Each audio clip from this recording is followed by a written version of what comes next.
you were to ask the non-Muslim, the Christian, close your eyes and imagine your God. Many of them, some people from Africa, African Americans, they will close their eyes and have an image of a white man with blonde hair and blue eyes sitting on a big chair, and he's dangling his feet like that. Islam didn't leave this to our imagination to figure out who Allah is, where Allah is. The great scholar of Islam, Imam Malik, tremendous scholar of Islam. Some man came to him from the Muslims and he wanted to argue and debate. How is Allah over that throne? I want to know how. Allah didn't make it your business. He made it wajib upon everybody to be here for Salatul Jummah. He made it wajib for someone to stand up here and give the khutbah. He made it wajib for the lady to wear hijab. He made it wajib for us to fast in Ramadan, those who have the ability. He didn't make it the sunnah, nor did he make it wajib on anyone to try to figure out and find out the details of how he is over his throne. That's not our job. That's not our business. The man came to Imam Malik and said, tell me, how is Allah over his throne? And Imam Malik mentioned to that man the istiwa of Allah, him being above, him going over. That's well known to the Arabs. You ask any Arab who knows this language, he's going to say it means to go up into a sin. It is known what it means. How he did it is unknown. To believe it is wajib, and to ask about it and investigate it, that's an innovation. So Allah described in the Quran that he has a face. Allah described in the Quran that he has two hands when he addressed Iblis, Satan. And he told him, what prevented you from prostrating to what I have created with my two hands?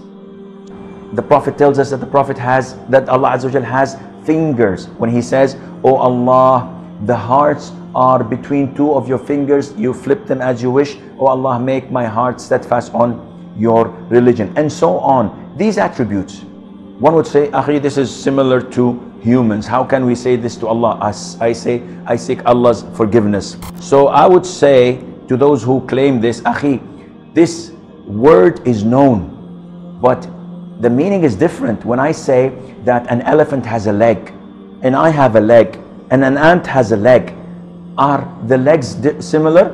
Definitely not. And Allah Azza wa Jal has the highest example. We do not Azza wa Jal simulate him to any of his creatures. But you believe that Allah is alive. So why don't you say that living is also part of human nature? Allah Azza wa Jal subhanahu wa ta'ala is alive. Allah Azza wa Jal is all hearing, all seeing. So Allah sees and Allah hears, and I hear and I see. But there is no resemblance, none whatsoever. How do the hand of Allah look like? Don't imagine.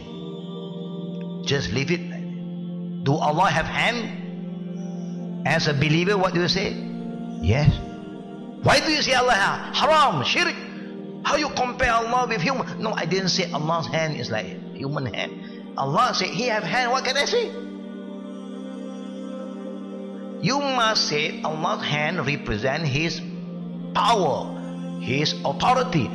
Power, Allah said qudra. Power, the word power means qudra. Or you can, is qawiyun, qaharun. But the word yad, you open any dictionary, Arabic dictionary, what is the meaning of yad? Literally, yad means hand. Just said hand. I didn't say Allah said. The Prophet said, who knows Allah better than Allah? Who knows Allah better than Prophet Muhammad? If the Prophet said hand, we said hand. How do the hand of Allah? Nothing is similar to Allah's attribute. Ummatul Islam, this issue is a microcosm of a bigger, wider, greater issue. And the greater issue is we have to learn our aqidah.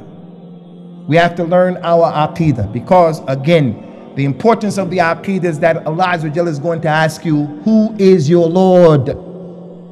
Who do you worship? Bismillahirrahmanirrahim.